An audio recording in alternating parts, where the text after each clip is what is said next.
Before this series draws to a close, just as my previous Silent Hill videos, we are going to explore the character archetypes of Silent Hill 3 through the timeless storytelling meta-archetype known as the hero's journey. The hero's journey is an archetype which extends beyond mere fiction and into the reality of our own lives. It's what makes stories so compelling. The reason we care about a good story is because of the relevance it can carry for our own lives. If we don't care or cannot relate to the characters of a story, it's because they hold no relevance in our own lives. The audience is always asking of any story the same question: what's in it for me? What am I doing in this life? And what in the hell am I doing paying attention to this story if it doesn't attempt to provide some answers for my own existence in some sort of way, even if it's just a matter of human relevance? In this sense, everyone is self-serving and is concerned with their own ego. And that's okay. Nothing wrong with that. Beginning her journey as Heather, she soon finds herself taken from her cherished and protected world with her father, Harry, and is ushered down a dark path with the introduction of Douglas Cartland. Douglas isn't looking to cause harm or involve Heather in a dangerous situation, of course, but it is Douglas who invokes the fear of blood within Heather, meaning that her fears of her true identity, which of course through her veins as the blood of Alessa, has been found out, and now she and her father are in great danger. Cheryl obviously plays the archetypal role of the hero.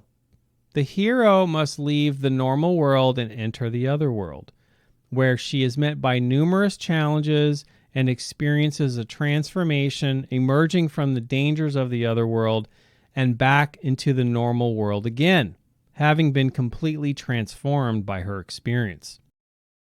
Along the way, the hero attempts to vanquish her foes and incorporate the looking glass shadow qualities of her most prominent adversaries.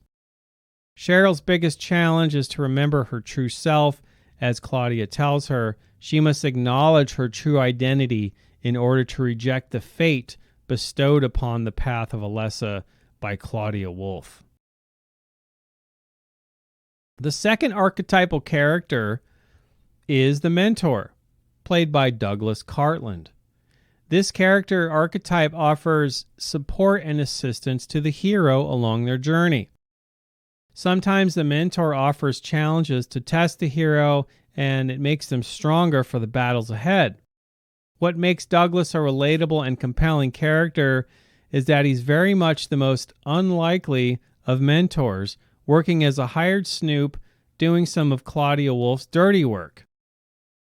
Douglas lost his son in a tragic set of events, which he regrets heavily. As the story progresses, and Douglas steps more firmly into his role as the mentor, he is given a chance at redemption, as a sort of hero from his very own perspective. The third character archetype are the Threshold Guardians. Threshold Guardians protect the secrets and artifacts of the other world, which the hero needs in order to progress along in the story. The hero's will is tested by these character archetypes. Should the hero succeed in vanquishing various Threshold Guardians, the secrets or objects the hero needs to complete their journey will invariably come their way.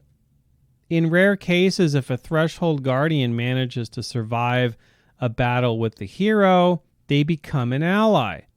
In the case of Valtiel, he is literally a Threshold Guardian of the other world itself, who manages the flow between it and the normal world. You could say Valtiel is even a meta-guardian. The fourth archetypal character is known as the Herald, and is also played by Douglas Cartland. Now, Silent Hill 3 may be short on characters in the quantitative sense, but it is very long on characters in a qualitative sense, of course.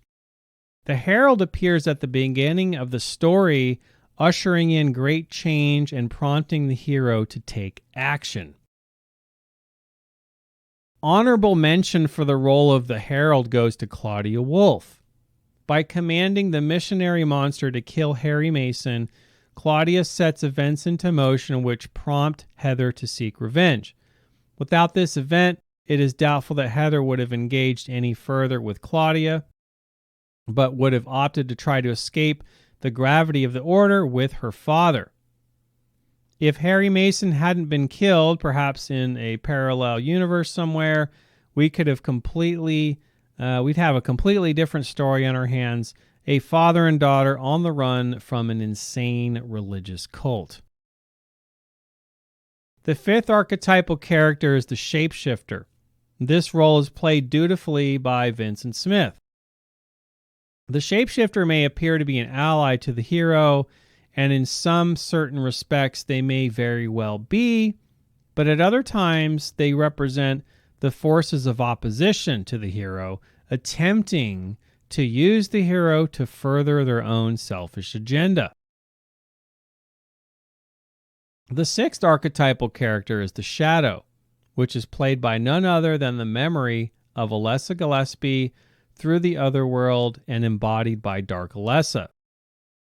The Shadow represents the darkest parts of the hero from which they have been running away from and trying to escape, such as the case with Cheryl assuming a new identity in order to escape the order. In order for the hero to triumph, she must acknowledge her shadow and confront it directly.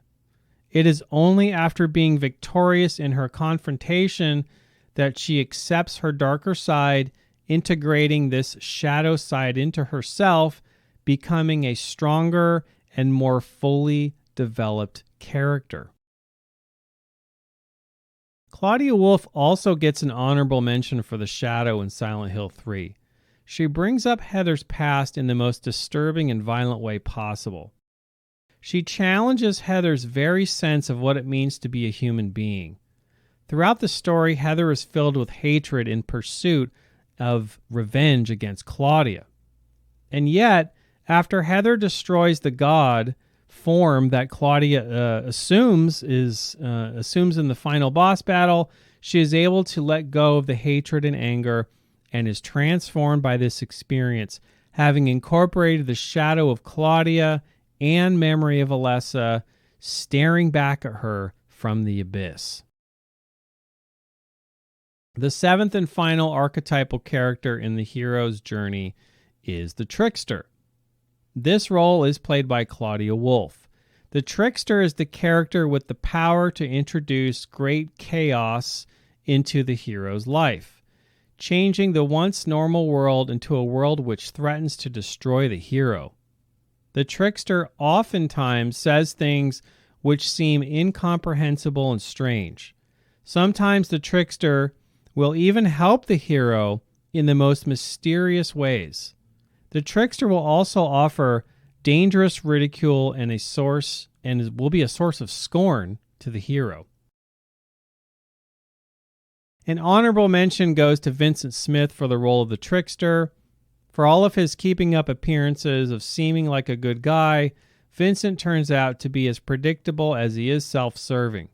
So in the end, an honorable mention, but he certainly does not fulfill the role as well as Claudia. And we mustn't forget about poor old Leonard Woolf when talking about the trickster. After all, he does appear to want to help Heather and seems to be a reasonable man from the initial conversation Heather has with him, until of course he got all religious about it and revealed himself to be a monster instead of a man. He also left Heather with the seal of Metatron, even though it didn't end up helping her at the end of the game. And if you're watching this on my member site, before this is available on YouTube, I want to thank you so very much for your support. It really means the world to me. If you're watching this on YouTube for the first time, please consider supporting my work on my member site at ReInstallPaul.com. You can do so for less than 10 cents a day. I have a lot more exclusive content, including more than 500 pages of exclusive Silent Hill ebooks, early access videos, and my original book entitled How to Understand the Occult. So I want to thank you so much for watching, and I will see you on the next video.